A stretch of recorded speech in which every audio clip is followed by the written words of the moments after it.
Hi to all వాఫిల్స్తో ఇంకొక variety of recipe అండి. ఇది వచ్చేసరికి less oil and easy and టేస్టీగా ఉంటుంది.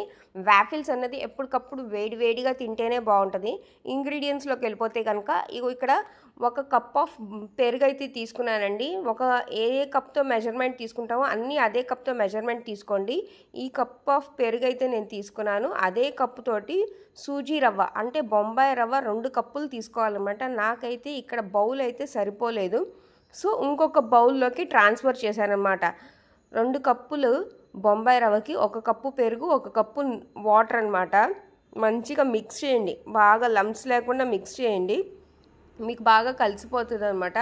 ఒక 2 మినిట్స్ అయితే రెస్ట్ ఇవ్వండి మూత పెట్టి. ఆ తర్వాత మళ్ళీ వెజ్జీస్ అన్నీ కూడా యాడ్ చేయండి. క్యాప్సికమ్, క్యారెట్, ఆనియన్స్, ఇంకా గ్రీన్ చిల్లీ. అది గ్రీన్ చిల్లీస్ అంటే మేము ఎక్కువగా తినం కాబట్టి మేము వేసుకోలేదు. మీరు తినేవాళ్ళు అయితే కనుక ఒక గ్రీన్ చిల్లీ అయితే వేయండి. అండ్ ఇక్కడ చూసారు కదండి, మంచిగా మిక్స్ చేస్తున్నాను. ఆ తర్వాత వచ్చేసరికి salt, pepper must and should కొంచెం స్పైసీగా ఉండటానికి ఇవి కూడా మంచిగా మిక్స్ చేయండి.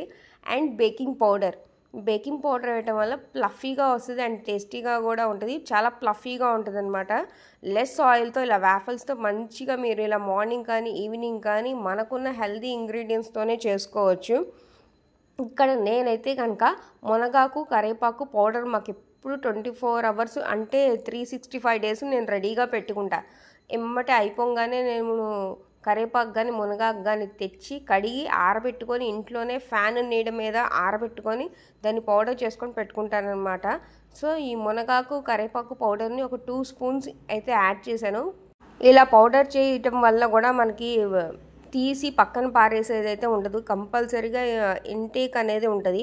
అందుకని నేను ఇలా పౌడర్స్ చేసుకుంటాను. పిల్లలు కానీ పెద్దవాళ్ళు కానీ ఎవరు ఇంకా తీయడానికి కుదరదు కదా, వాళ్ళ హెల్త్ అనేది చాలా ఇంపార్టెంట్ హౌస్ వైఫ్కి.